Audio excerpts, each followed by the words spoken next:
Well, I am thrilled to introduce our final speaker of the fellowship. Tisha Thompson is an investigative reporter for ESPN. She has received a Peabody for the Spartan Secrets investigation about Michigan State sex abuse, even though she was very modest about it just now. She's also won literally hundreds of other awards for her pieces at ESPN, as well as previous local TV news work she's done in DC, Baltimore, Missouri, and Kentucky. And it's interesting that, Kyle was talking so much, his focus was obviously data, but he talked about how important it is to have human beings interpreting that data.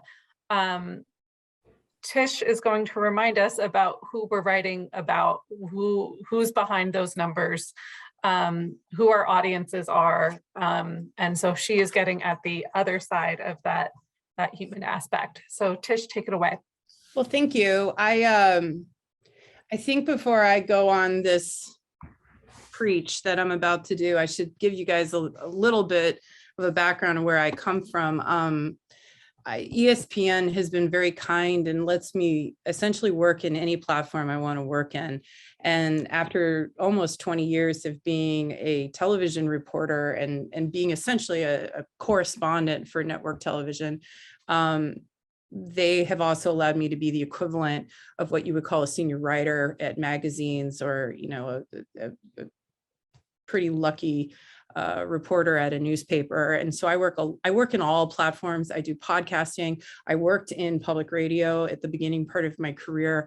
I would like to believe I've done something close to what you're trying to accomplish in your own job, which I think lets me empathize with what you're going through. For the longest time, I was my own database editor. I was my own investigative reporting team. It was me. It was by myself. If I didn't do it, nobody was going to do it. And I do come primarily from local television. And I did my very first database story on unsafe bridges when I was brand new in my very first TV job in Paducah, Kentucky. And I made a list of 5 bridges that the state had deemed to be the most structurally problematic. And it will not shock you that some of those bridges fell down. What does surprise me is that when the bridges did fall down, people remembered me by name as being the first person to ever warn them that that bridge that they were going over would fall down one day. It seems very dramatic, but it really happened. And that speaks to the power of what you're able to do. You're able to warn people, and you want to do these stories before the bridge falls down. You want to be ready to do these data stories so that you already have done them and can now cite them in a breaking news situation, because we're always going to need data in breaking news. I think that's what really sets apart great reporters from the pack. I then moved to Baltimore. That one story won me my first Murrow Award, which, let's get down to brass tacks. It got me a job in Baltimore as an investigative reporter. I made a list. I then in Baltimore and DC did stories about mortgage data, boat safety, food inspections, flooding, medical malpractice, dolphins, the health of the Chesapeake Bay, amusement park ride safety, beach pollution, school bus runners, police runners, FBI files, gas station violations. Why did I did a lot more than that. Each of those either won me an Emmy, a Murrow, or a national award, or made me an Aria finalist. So data was good to me in Baltimore. I was the only one doing it. I learned some rules when I was doing that data. Every story has a data component. You just have to go look for it. If there isn't data, why isn't there data? I came to find out that a state highway administration didn't want to release accident data because they'd done such a crappy job putting it together, very similar to what they found with the PPP loans, right? So that in itself could be a story. If there's no data at all, make your own data. Be the one who makes the Excel spreadsheet and starts putting the paper records in. Those stories won me my biggest stories. My biggest awards, and made the biggest impact on the community because it was the first time people realized how big the scope of the problem had become. This is where it gets a little more controversial. This is 20 years into reporting on data. If you're doing a television or a radio story, only use one line in your entire story that involves data. You get one sentence for all that work you did. So if you spent 9 months working on data, it goes down to a single sentence. The human brain cannot absorb more than one big chunk of numbers. It just can't handle it. People get confused, they stop listening, they tune out, and now you've missed your moment. So if you cannot consolidate all of that work you did down to a single number or a single statistic, you need to ask yourself, what are you doing? That's for television and for radio and podcasting. In a written story, you get a little bit more. This is Tisha Thompson's rules. You can break them. I've broken them, but I've come to regret it. In a written story, I try to stick to 3 numbers total. If I have more than 3 numbers, I'm losing people again. And I'm going to get to why it's so important that the numbers don't take over in just a little bit. I also have a hard, fast rule against pie charts. If I'm making a pie chart, there's a more creative way to be explaining that data. It's a lack of creativity to be making a pie chart. In television, maybe you use people, props, you do a demonstration stand-up. You guys had a really cool panel I hear about using audio. If you're doing radio and podcasting, and in the written word and online, there's so many cool ways you can show data. That being said, before you publish, I highly recommend showing it to someone who knows nothing about data, knows nothing about journalism, and ask them to look at it and then explain to you what it says or what you meant or what was the big takeaway from your story. For me, it's often my mother or my husband who I trust to not like tell the whole world what I'm working on and to forgive me if it's terrible writing. Because if they can't regurgitate to you what the whole point of the story was, and they're getting confused or they're losing sight of what you're there for, you need to refocus. And if they don't understand your pie chart or whatever, because it's so cool and it's so creative, but your 75-year-old relative can't figure it out, it's not working. It's got to work. It's got to communicate what all this work you did is doing. So, okay, so that's like 20 some years in what, like 5 minutes. Those are all the lessons I've learned in 20 some years. The biggest lesson, if you'll forgive me, I rarely talk about myself. The biggest lesson for me after all this time hit me just a couple of years ago, after I'd done all those stories that I told you about, all those different topics. And I first shared this with Anne. I was talking to my mother, who's also a reporter. And it was the anniversary of my grandfather, who passed away almost 25 years ago now. And my whole professional career has happened since he died. All of these things I'm talking about have happened since he died. And we were talking about him, and she revealed a detail that I didn't know, which is that I had known that he had died because he was on too much blood thinner. He had fallen, he had hit his head, and he essentially bled. He had a stroke and they couldn't control it because he was on too much blood thinner. I've always known those details. What I didn't know is he was on a medical trial. So 25 years later, I come to realize that my grandfather is that rare but possible side effect that you hear about when you watch those TV commercials. He was the only one. He was the only death. Why am I telling you that? Because it's profoundly painful that he died. It is something 25 years later that matters to our family. And data at its very core is profoundly personal and full of human pain. And all these years later, after doing all of these stories, what I have come to realize is, for all the nifty ways and all the nifty graphics and all the cool factoids and all the things that I've reported on and you've reported on, at the end of the day, these are stories about human pain. And if you're not sure what the human pain is, then you might need to ask yourself, why am I doing the story? Who's getting hurt? What's the point? Where's the pathos in it? Where's the humanity in it? Because with data I have found, myself included, can be very impersonal.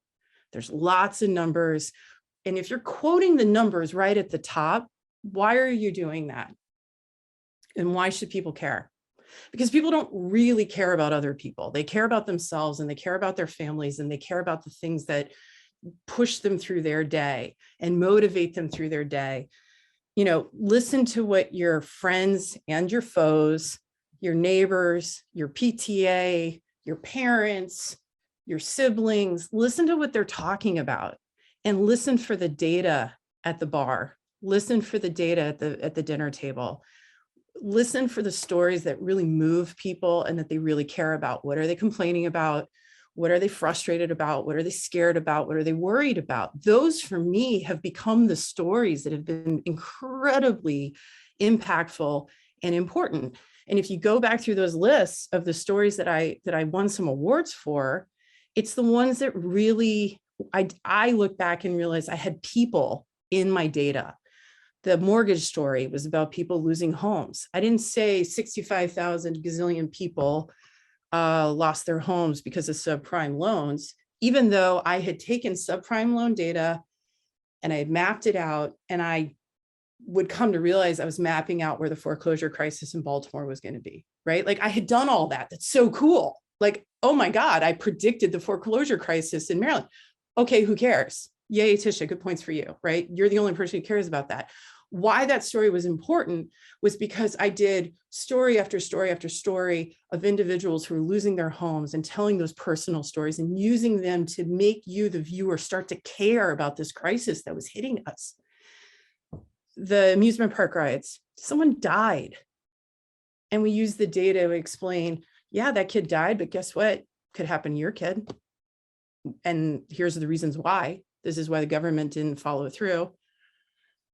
And I can go on and on and on. I mean, one of my favorite stories was about 911 phone calls and how many minutes it took to fulfill a 911 call in Washington, D.C. You would think that'd be a fairly simple project. It was incredibly difficult. It won an Emmy. Great. What it really did was it fixed the 911 call system. It embarrassed them, and they got their act together.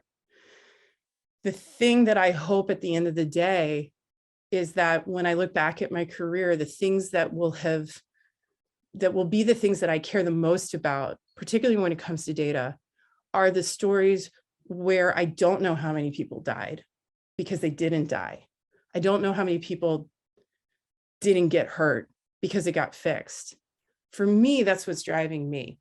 And I hope you hold on to that when you're looking at your data stories. These stories can suck you in and they take over your life, and you work so hard on them, and nobody understands how difficult it was to join these two things and how the government didn't want to give you the data and they fought you on the FOIA, and oh my God, I've got it. And wait, hold on, crap, that join wasn't exactly right. I had to do it all over again and it took days and days. You know, no one cares. No one cares except you, but they will care if you take all of that work and you almost make it disappear and tell such a damn good story that they walk away and they go, holy crap, that shouldn't happen. I can't remember what the exact number was, but it was a lot. Because this guy, people remember the story, they won't remember the number. So give yourself permission to let go of some of the baggage that always inevitably comes with the amount of work that you do. Now, other reporters care about how much work you do, so you can tell other reporters about it. But we're really a very small group of people, and we're not writing for other reporters. That's really what I wanted to tell you, because I wish someone had told me that. It took a very, and it's sort of a duh thing. You're going to be like, yeah, Thompson, tell me something I don't know. Of course, I want to tell human stories, but you will find as you work more and more and more in data, and maybe you've been working in data a long time, you may just want to step back for a minute and say to yourself, why am I doing this census story? I did all these census stories. The first census story that really hit me in the gut was during, and this was 10 years after learning how to figure out census data in the city of Baltimore, 10 or 15 years later. I had come back from NICAR like, oh, I could guess what? A quarter of people in Baltimore are of Irish descent. Isn't that cool? That's what I was talking about when I came back from all my data training on how to do the census. 10, 15 years later, it was during the civil unrest in Baltimore after Freddie Gray. and I went and I pulled up the census data in a breaking news situation. And in less than 5 minutes, came to the realization, and forgive me, these numbers are, I'm talking off the top of my head, but it was some kind of stunning statistic that more than 80% of the people that lived in Freddie Gray's census tract made less than $20,000. And that really sort of brought home for me the first time the power of census data. Like that, I knew that having worked in Baltimore, but that was a hard number. That was data that like really put a period on how bad the situation was, where this particular moment was. And it was more than that. It was, incarceration levels, it was poverty levels, it was employment. There was so much that you could pack with all that census data into this one moment that was so emotional and so graphic and so visual, and there was still data in it. So always look for the data, but don't forget the human being that caused you to look for the data in the first place. And with that, I'm gonna open up to questions because I've done a lot of data. It may not be necessarily what we just talked about, but I'm ready to answer your questions. If I don't know the answer, I'll tell you someone I think might know the answer. How have you guys been doing this? Are we doing this by chat? Like, what's the best way to do this? So you do have, Dana, I don't know if you want to ask your question out loud. There is one question in the chat, and otherwise folks are just raising their hands. Oh, the 911 call system. So forgive me, some of these stories I've done a long time ago. The 911 call story I did probably, well, it's been 2 mayors ago. The challenge, so people who haven't worked with 911 data are like, how hard can 911 data be? Well, they're in the DC area, like a lot of major metropolitan areas, there's a 911 call center and they hold some of the data. But once they dispatch the call, that data is then held by, say, the fire department or the EMS department, or it's held by the police department. And then they do some funny math. So it's not as simple as, well, the call came in at 11 and we dispatched it at 11:01. And then the fire truck left at 11:03. Like you would think it would be that simple, but the way they put all their times in is to prevent people like you and me from figuring that out. They made it very difficult, and it required very difficult joins, and or not difficult joins, it just required pulling data from lots of different sources, then trying to make it match. And they purposely didn't let it, I say purposely, I'm a conspiracy theorist sometimes, but how convenient, the data doesn't match, right? Like, so this call number is not the same as this call number in the fire department. So these don't match up together. So I have to figure out it by dates now. Well, they do their times differently than they do their time. It was just mess. And they broke it up so that they were never held accountable. And when they would report their data to the city, the 911 call center would say, well, we dispatched in less than 2 minutes. That's great, except the fire department didn't leave for 25. But the fire department's data is over here, and they somehow forget to include that because they're parsing out the bad stuff. But it was tricky because sometimes there would be calls that were 0 minutes. Well, why is that? Well, because someone like literally collapsed in front of the fire department. So they would throw that into their call data. So you would have to make these judgment calls of like, does that count? We also found with the 911 call data that I believe this was a problem across the country.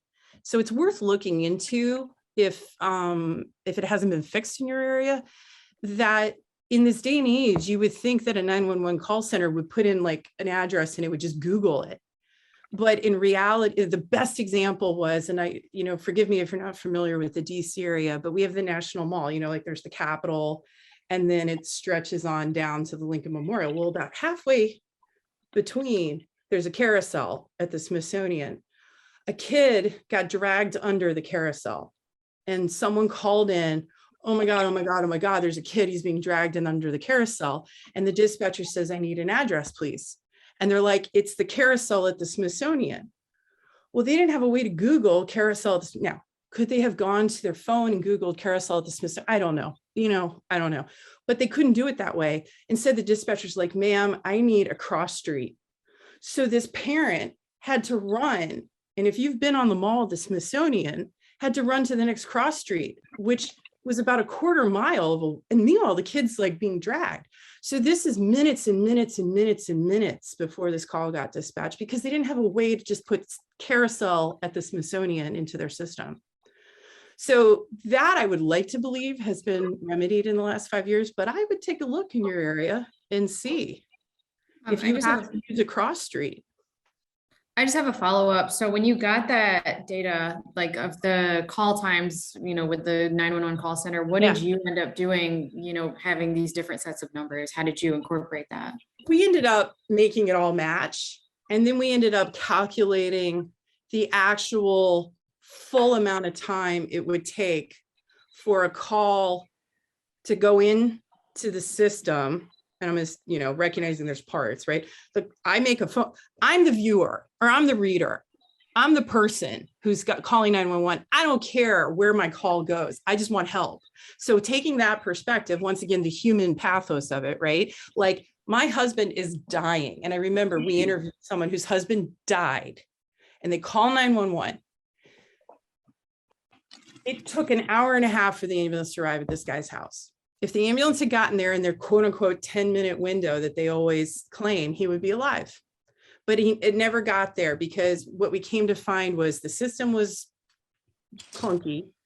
And then we came to find that because the system was clunky, they weren't manning the city as effectively as they could. So ambulances would be dispatched. This guy's in Southeast DC. Sorry, it would be this way. I'm trying to do it backwards like a weatherman. So the guys in Southeast DC, right?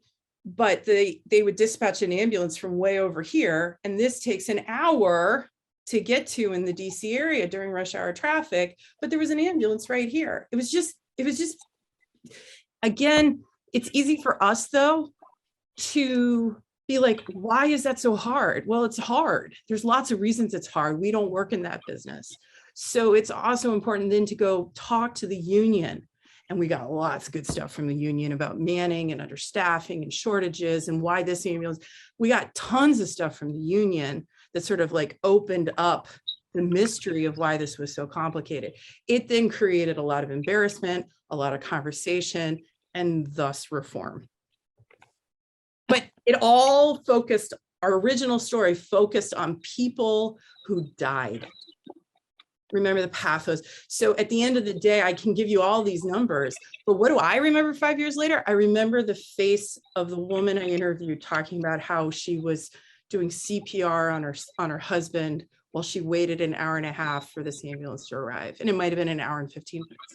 I can't even remember the number. I remember her. I remember this image. And that's what I mean about the humanity of it. What's the thing you really come away from with that story? People died. And they shouldn't die. Okay, I see another one. Paul and then Levy. Tish, I really enjoyed your presentation, and I kind of want to take to heart the advice about focusing on the human impact. And it seems like it's more difficult to find in some stories than others, but I think a lot of us are going to be writing about all the federal relief money and how governments are spending it. And probably a lot of the stories will be how some of the money is wasted. And it's money that they can spend in a lot of different ways. It's not necessarily targeted for one specific purpose. And I guess I'm just interested in your thoughts on how you find that human impact on a broader story that impacts a lot of, that doesn't get spent properly, obviously impacts people, but who's that representative person? Thanks. So people love to be angry. They love to be mad at corruption. So how do you get people angry? And that's, I think, the question you ask yourself. Where's the outrage? I always ask that question for every story I do, whether it's data or not. What's the outrage? If you can't come up with what the outrage is, then why are you doing the story? And in this case, I mean, I'm going to just make up a story, right? Let's say you're focusing it. Well, there's some real life examples that have happened recently. Like there's been some football players who have gone to prison for basically ripping off the government and trying to get some of these loans, right? Okay. What did they do with that money? How did they spend that money that was supposed to be used to save people, to put food on their tables, to keep people employed? This life and death situation. If you can't, if you don't get the money, you don't get your health insurance, you can't keep the machines working, your mother's dialysis, like find that person. And if you can't find that person, because sometimes that's hard, what did the bad guy, I don't like that word, I don't like bad guy, because I don't think anyone's like truly bad. I think they have a reason for what they did. So let's figure out what that reason is. But that's an interviewing session. We'll talk about that later. But like, why did the accused what did they do with that money? They go on vacation. They take their girlfriend to Vegas. They buy a car. These are all real life stories that I've done. They really do this stuff. They really do go on vacation in Vegas with their mistress, with the government's money. So look for that, because that's going to make people mad. Don't just tell me that he got $150,000. What did he do with the $150,000? Because that's what makes it icky. That's what makes it memorable. That's what makes me angry. And then explain to me what that money was supposed to be used for. And then find me someone who didn't get that money, whose mother is on dialysis or whose child, needs this special care. Show me what that money was supposed to be used for. And that just makes his trip to Vegas look even more gross. That's a perfect story. Can we all accomplish that? If you do, you might win a Pulitzer, because it's hard. It's really hard to find all those people, but you should at least make the best effort you can. And don't just tell me a number. I think that's my number one takeaway, is if all your story is Hillary Clinton made $1.5 million in donations and Donald Trump made $2.6 million in donations. Okay. So it just, and so much data reporting for whatever reason often just is that. And there's a lot there. There's so many stories there. And I just think we just need to always try to never forget, well, what does that mean to someone at home? Why should I care? And again, where's the outrage? Why are you telling me this? So. Thank you. Yeah. It's a hard answer because believe me, as someone who had to do a lot of this reporting, it's what I'm telling you. One of the things that drives me crazy is just go do it. It's really hard, boss man. It's really hard to find these people. And that's why it takes so long sometimes. I see Michael, who says, as a former banking financial reporter, I'm no stranger to data stories, but it's often hard to humanize the straight data story. And so much of my coverage of COVID is very data heavy. What have you found to be the best way to merge the human element with numbers, especially in sports stories where readers and viewers want stats over names mostly? Do they want stats? Do they? I think there is a very small group of people out there who are super nerds for stats. And yes, they want stats and they will go seek them out. We have an entire statistics department at ESPN. It's one of our most powerful and incredible departments. It's what sets ESPN apart. So yes, people do want stats. But if you are telling stories, particularly of COVID, it is just, I've lost 2 family members to COVID. And I will start crying on you if I start talking about it too much. One of them was in a nursing home. One of them was diagnosed with pneumonia, but it was COVID. I have an emergency room doctor friend who's just overwhelmed. I think you have to go interview the people. I think the mistake that often happens with data is, okay, I've got the data. I'm going to use the data. And then I don't actually go talk to anybody. If you go and actually talk, so coming back to the idea of that one, every single number in your data is a human being. And you need to just go find those human beings. And so if you've got a number that's 1.65 million people, you got to go find one of them. If you only have one, you got to go find that one. I did a piece. Oh, here's a perfect example. I'm getting an alert right now that I have to go pick up my daughter from daycare, except she's not at daycare because they shut it down because of COVID. So what are working mothers doing right now? How am I talking to you right now? What is the things that I had to do in the last 24 hours because I no longer have daycare? And what is the toll that that's taking on me and my husband? How much extra am I paying out of my pocket right now so that I can be talking to you right now to keep doing my job? There are stories like that out there. And I think the best stories are the ones where you actually talk to the poor human being that's trying to balance all these balls up in the air. So just find people. That it's a simple answer. Again, it's harder than it sounds. That's why associations and groups and Facebook. I mean, I did the first half of my career without Facebook. Facebook's amazing. Put in overworked mommies, or, mothers without childcare, or single mom support group. And you'll find all of these groups on Facebook, and you reach out to them. What's the worst thing they're going to say? No, I don't want to talk to you about it. No, you can't be part of our group. And they will say no. They may have been burned. But there's lots of people out there, and they all desperately want to bitch and moan about what they're going through right now, particularly with COVID. I see a hand with someone in a green shirt. It's Oh, Levy. go ahead, Anne, you be in charge. Yeah, let's do Levy and then Ariama. Okay, sorry. Hi. Hi. I really enjoyed your talk. I work at Market Watch, where all we do is cover things I listen to you guys that have to do with people's money. Yeah. But we are doing some of those kinds of stories, right? Because we care about how the pandemic is affecting moms and yeah, we've heard a lot about moms. Right. Yeah.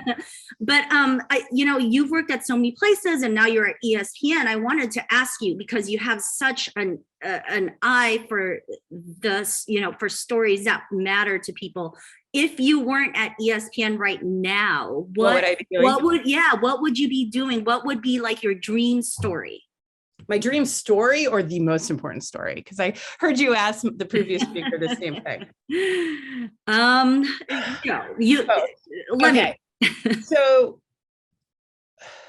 the most important stories to me are the ones where I'm actually like leaving the world in a better place than I found it. And that often deals with health and safety and death. I can find one of those pretty fast, pretty easily. That's the very sad thing. So I'm always looking for failures in the medical system, failures in transportation, failures. For me, it's not so much a single incident. It's how come this happens over and over and over again. And I can't take credit for this. This is my mother saying, just because it is, doesn't mean that it should be. And ask yourself, why is this acceptable? I saw an article in the New York Times today. I was like, oh my God, why are generators allowed to produce so much carbon monoxide? Why? Every single year, my entire career, I have done stories about how they have found some people who have died because the power has gone out, it's cold, and they put their generator on inside, and the carbon monoxide killed them. And every year we would do the story, don't do this. But then, wait a second, just because it is doesn't mean it should be. Why are generators allowed to produce carbon monoxide in this day and age? That story, I was like, 20 years in, I'd never thought about that. So that story, there's always something, right? So health and preventing death, especially needless death that happens over and over and over again. Those are the stories that really speak to me.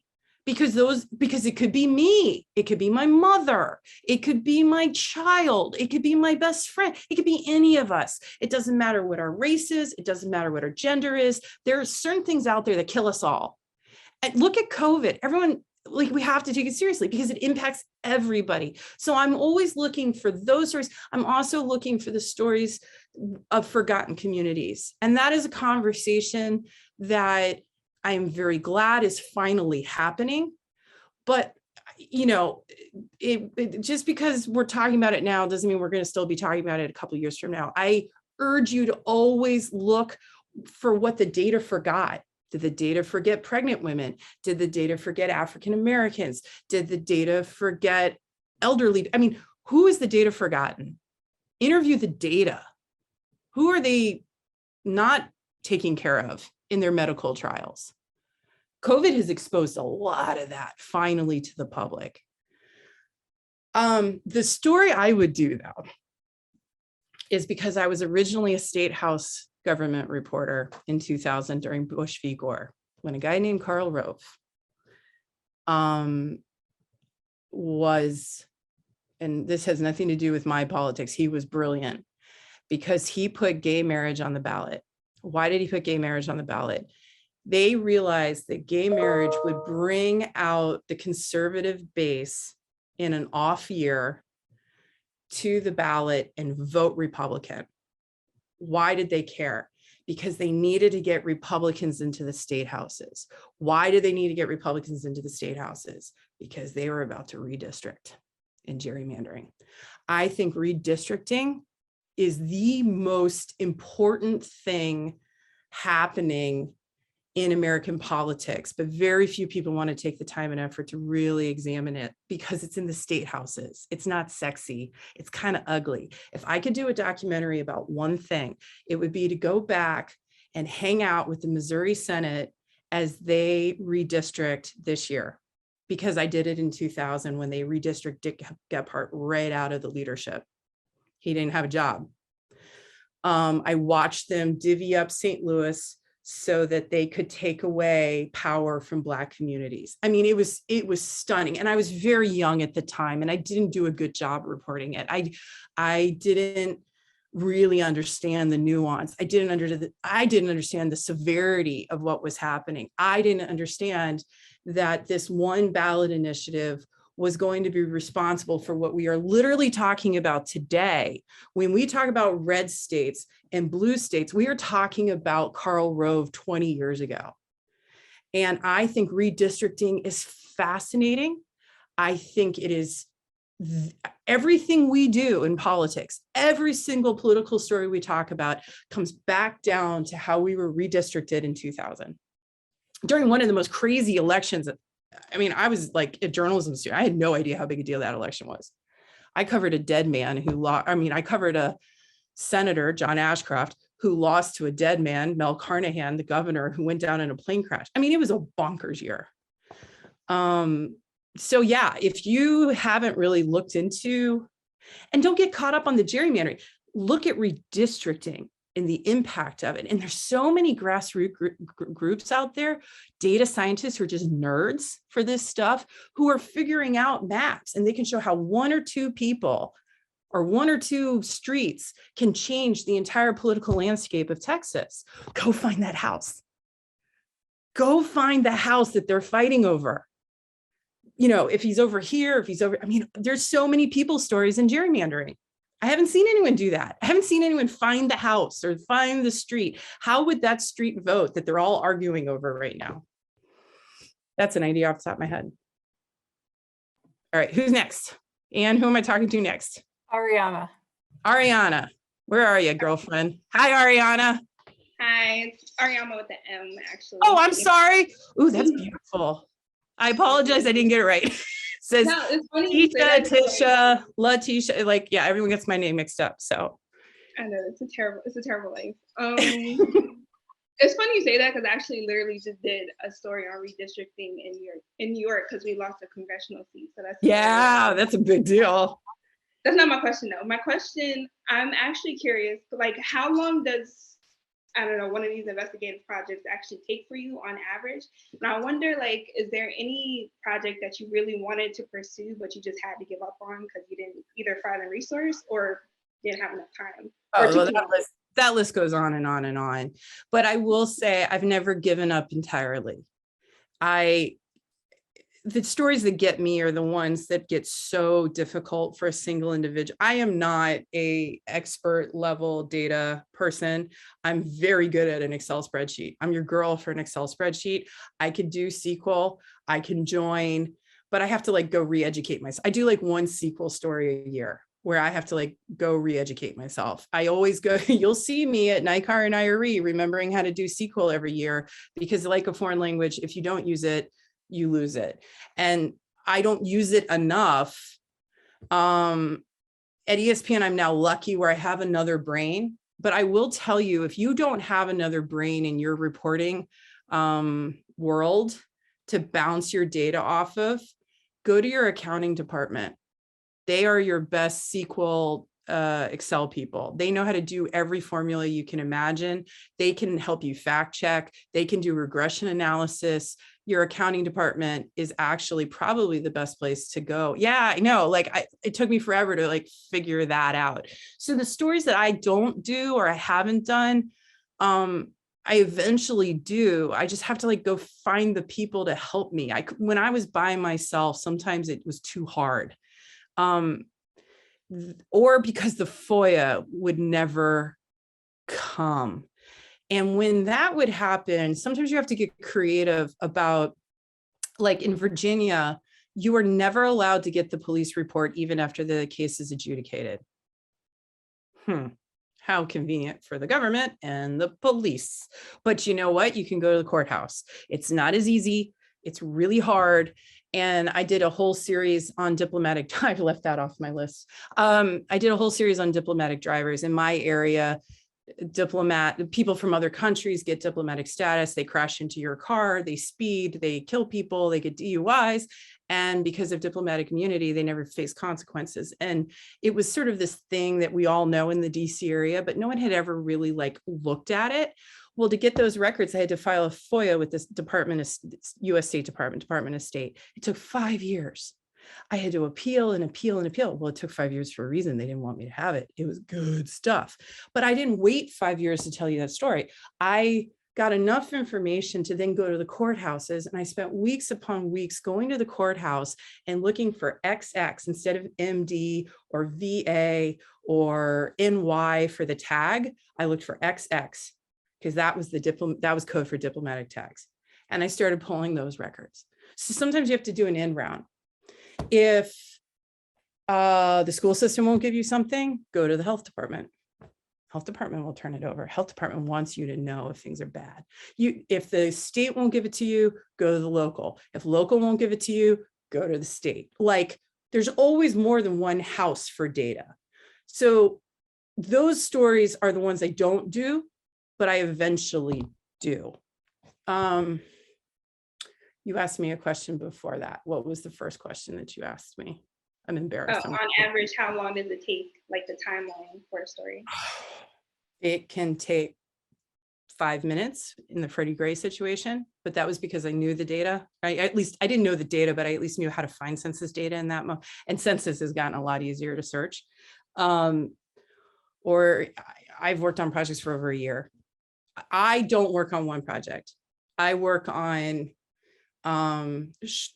quick turns, medium turns, really long turns, all at the same time. I generally like to have 4 to 6. This is when I was in local working in the daily grind. And this is me at ESPN right now. I like to have things that I'm turning all the time to feed the beast. So when they say to me, well, what have you done for us lately? I'm like, oh, I just did that. And then I like to have the big bonanza, knock 'em, sock 'em. This was why you pay me money.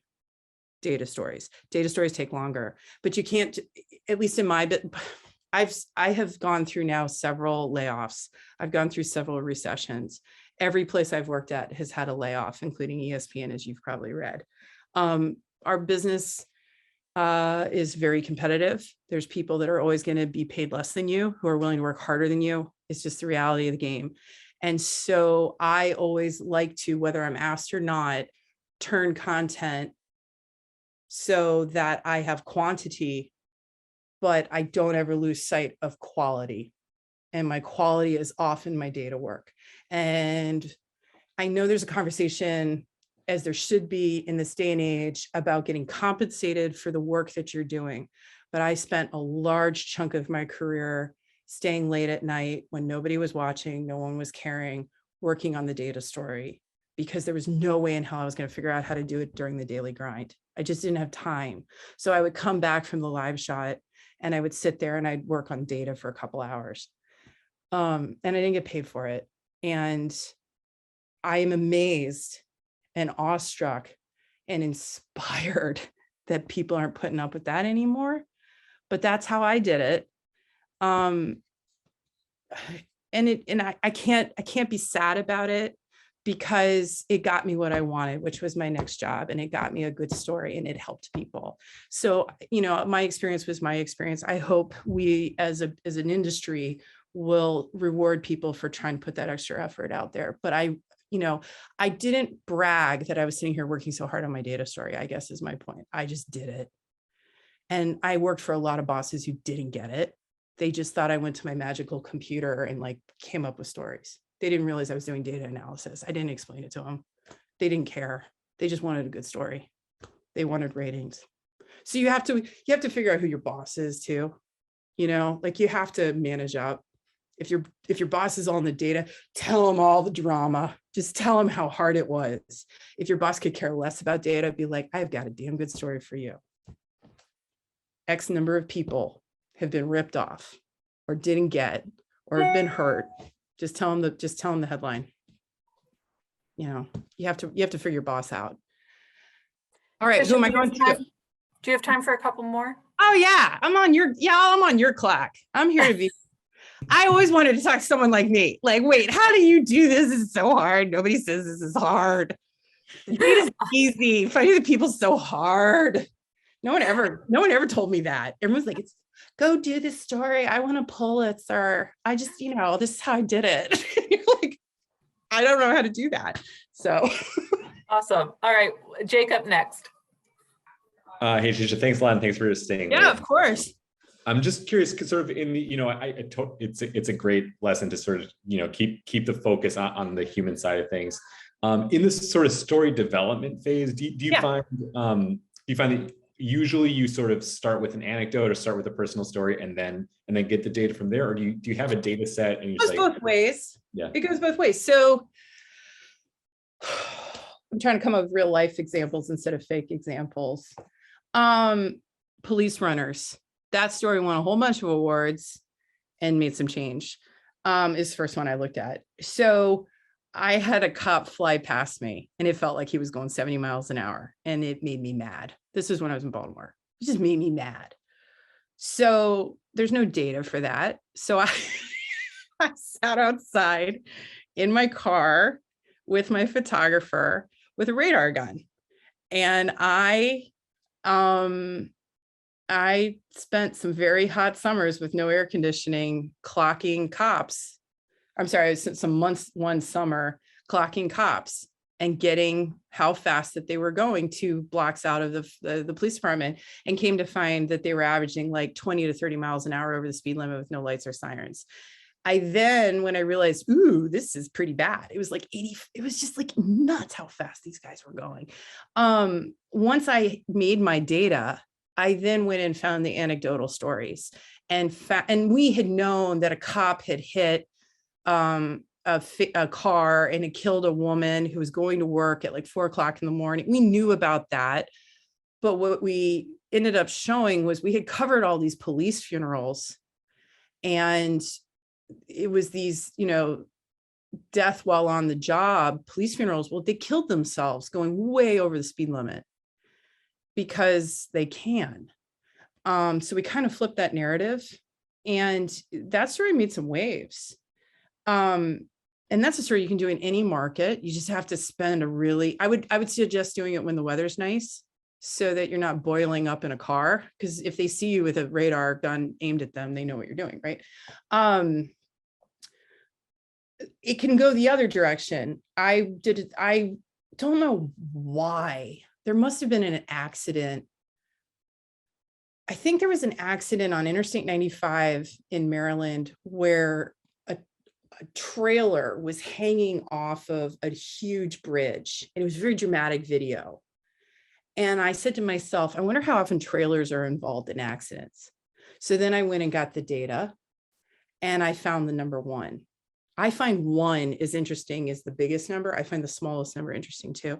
And that story ended up being one of the most emotional stories I ever did, because I went and found the person who died in the worst accident that involved a trailer. And the whole accident could have been avoided if someone had used what's called a pin on their trailer, and it cost 95 cents. And they didn't buy it, and they didn't do it, and it killed all these people. So it it's a fluid thing. You see a good story, you look for data. You're going through a great database, you go and you find the human being that's that number in the data. You know, like bridges, how impersonal can bridges be? You're doing the 5 worst bridges. I look back at that, even when I was first starting out, I had like the realization, why do I care about bridges? Even though nobody had said, what's the outrage? Like, why should I care? Well, they're dangerous, right? Well, how do I make you care? Well, I got video of a school bus going over one of these bridges and the bridge is literally rocking and shaking. Okay, well, wait a second. The bus goes over the same time every day, I bet. So every day we got a shot of the bus going over. The next day we got a shot of the whole thing like swaying. It was like this wooden bridge. We made that bridge like come alive. We made that bridge a character. So it's not always a person, but you are creating a story at 9 a.m. every day. The same thing happens. The bus goes over this bridge. Why are we telling you about it? Because what you don't see is what's happening down here, right? Like, so it can go, you got to find in journalism, we talk about the central compelling character. Sometimes a thing can be the central compelling character, but you have to like still explain the human condition around that. It's children on a school bus. There was another bridge where if and when the bridge actually did fall down, when a barge hit it, it meant a 5-minute commute turned into a 2-hour drive. So the impact of waiting too long. Yes, it would be inconvenient to have to like have delays in 1 lanes and stuff. But if the bridge falls down, it's 2 hours out of your life and suddenly people can't do what they need to do. And what are all the rolling consequences of that? This was before Minnesota. We now understand with like things that have happened in Minnesota and Texas, how bad that can really be. So like, what is the human issue with this big piece of infrastructure? So it goes either way. It depends. I'm looking for data in everything. Literally, every story I'm working on right now, I'm trying to figure out the data. And if it's not there, I'm going to make it. I'm going to go find it. I'm going to type it in myself. All right, who's next? Covier.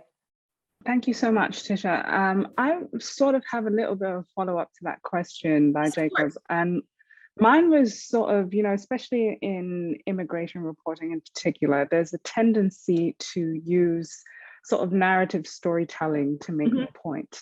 And in all of that, it tends to sort of then come in conflict with the data, because you have this sort of, a lot of the times it's a very depressing story that has a turn, and hopefully the person has made it, or there's something feel good about it, or maybe there's a little bit of a, I'm forgetting the term, but there's a little bit of a, we don't know what's going to happen next, but it gives the person a little bit of a hope. Yeah. And then you actually look at the data and it's like, actually, no, X amount of people got deported and X amount of people are doing this.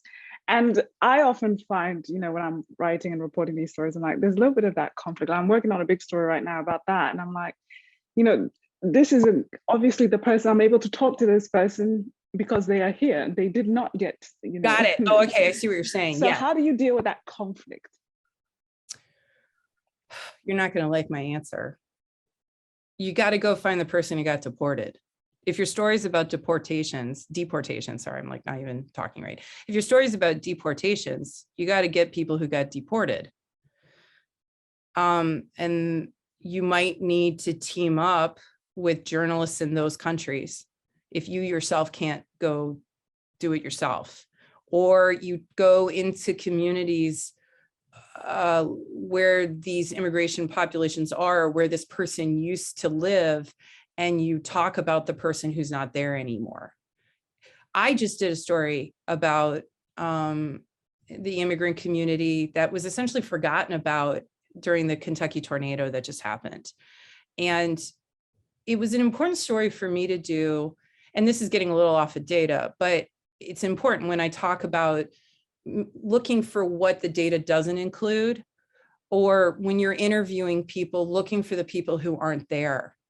looking for those who are missing or invisible. They might be standing right in front of you, but you're for whatever reason not interviewing them. In Kentucky, I had worked there. I'd been a reporter there. I covered stories there. I covered plenty of tornadoes there as a young reporter.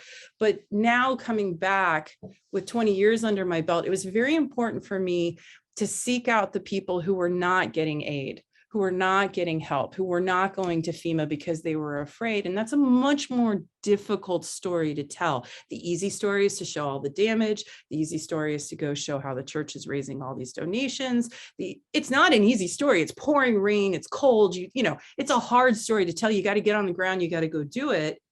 It's still even more difficult to find the people who are trying not to be found. There are ways to find folks that I generically referred to as the invisible. And I think particularly with immigration stories, you're right. You have to tell the story that the data is a tip, right? I'm sure someone has said to you, treat data like a tip. If you got a tip from someone, all these folks are getting deported, why would you interview someone who hasn't been deported? Right? So I think you have to figure out a creative way to talk about the people who aren't there. You can talk to the people who are there, but, you know, I'm going to make up Tisha. Yeah, Tisha, you could tell the whole story about this person named Tisha, but she's not here anymore. What happened? And then you could go through the paperwork of that one person and how this hole in the community, it could be someone's mother, it could be their daughter, it could be their brother, and they could tell you the story of the person who's not in their family unit anymore here in the United States. I'm riffing off the top of my head, but I think talking about the missing is incredibly important when you're talking about those kinds of immigration stories. And sometimes you have to leave the country and go to where they are, or go find someone to team up with who can go find those folks for you. For me, following the journey from the very beginning and showing what they left and showing the conditions of what they were living in and what would have, why do people do what they do?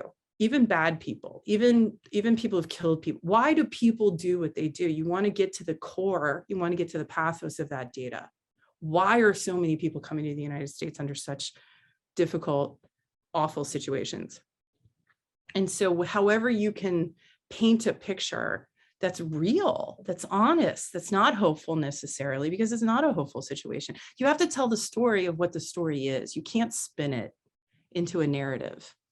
And maybe people disagree with me about that, but in my opinion, I'm going to tell the story that I see. I'm not coming in with a preset idea of what that story ought to be. The data is guiding me, is telling me for every 6 people that get to stay, there's 60 people who've left. Well, that's the story, right? So it's not a good answer. It's a hard answer. It goes back to, oh yeah, that's easy to say, but how do I go do that? That's the challenge of what we do for a living. The data is the easy part, man.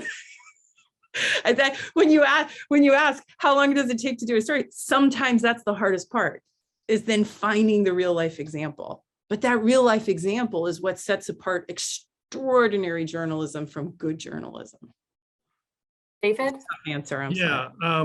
So I'm looking at this one particular story about the Texas Rangers SWAT team and how they show up. The local SWAT team has a standoff going. They're trying to de-escalate. The Texas Rangers SWAT team shows up and they go in guns ablazing. Okay. And they're just and so there's no data. Texas Rangers are not going to give me any data about how often their SWAT team is deployed, where it's deployed. All I have is anecdotal stories of I have a really great example, a really great family that wants to talk to me about how what went wrong with their standoff, and how their 94-year-old grandmother was killed, shot 47 times by the SWAT team and stuff. And so what do you do when you have no official statistics? First thing I'm going to do is give you a name, and I'm looking up where he worked. Dave Savini, Savini. He works at the CBS station in Chicago. He, in the last 3 or 4 years, has done some of the best reporting I've seen about no-knock entry, and he has fought hard for that information. And I think he is worth a phone call. I know he'd be happy to share insights and strategies because he has done this fight that you're talking about and how to do an end round around them. I really recommend talking to him about this. He's a good dude. Okay, short of that, off the top of my head, court cases. It's harder.